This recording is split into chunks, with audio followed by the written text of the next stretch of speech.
Hizi ni ripoti zinazoangazia habari mbalimbali za kimataifa. Tukianza na habari huko Iran, unaambiwa Irani yatoa masharti matatu ili kumaliza vita vya Mashariki ya Kati. Rais wa Iran Masoud Pezeshkian ametoa masharti matatu ili kumalizika kwa vita, ikiwemo kuheshimiwa kwa haki za taifa lake, kulipwa fidia na kupewa hakikisho kuwa haitashambuliwa tena siku za usoni. Kauli hii ikitoa saa chache baada ya Teherani kuonya kuwa dunia itanunua pipa la mafuta ghafi kwa dola 200 siku si nyingi. Haya yakijiri, balozi wa Iran kwenye Umoja wa Mataifa Amir Said Iravana amekosoa azimio la Baraza la Usalama la Umoja wa Mataifa ambalo lilitaka nchi hiyo kuacha kushambulia nchi za Ghuba na kufungua mlango wa bahari wa Hormuz. Na Israeli yasema itaendelea kuishambulia Iran hadi malengo yake yatimie. Waziri wa ulinzi wa Israel Katz hapo jana Jumatano amedai kuwa mashambulio dhidi ya Iran yataendelea hadi malengo yake yote yakamilike,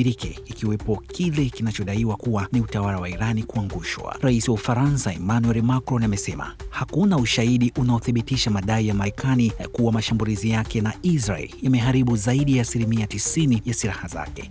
Macron ametoa kauli hii saa chache tu baada ya Rais Donald Trump kudai kuwa operesheni za nchi yake zimefanikiwa pakubwa nchini Iran. Katika hatua nyingine, Rais Macron ametangaza nchi za Ulaya kutoa mapipa ya mafuta zaidi ya milioni 170 kupunguza makali ya uhaba wa nishati hiyo kutokana na vita ya Iran.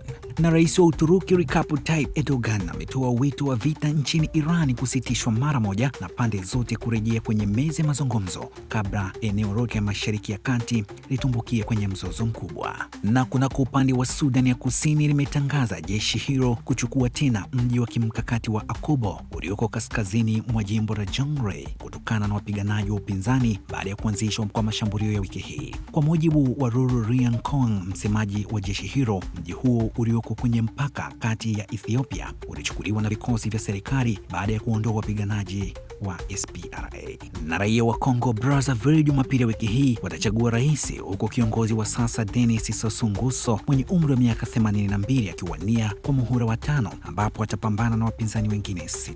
Na rais wa Rwanda Paul Kagame amesema matumizi ya nishati ya nyuklia ni sehemu ya mkakati wa nchi yake kufika kuwa taifa la kipato cha juu ifikapo mwaka 2050. Akitoa wito wa ushirikiano wa kimataifa katika ufadhili wa teknolojia, Rais Kagame amesema kwa bara la Afrika kuendelea kwa haraka ni lazima suala la nyuklia liwe miongoni mwa ajenda za kitaifa. Kagame amesema hayo hapo jana wakati akihutubia kongamano la kimataifa kuhusu nyuklia lilofanyika Paris, Ufaransa. Kwa hayo machache, endelea kufuatilia Media Wire Express, habari fupi mahiri kwa Afrika. Mimi ni Joseph Isangura.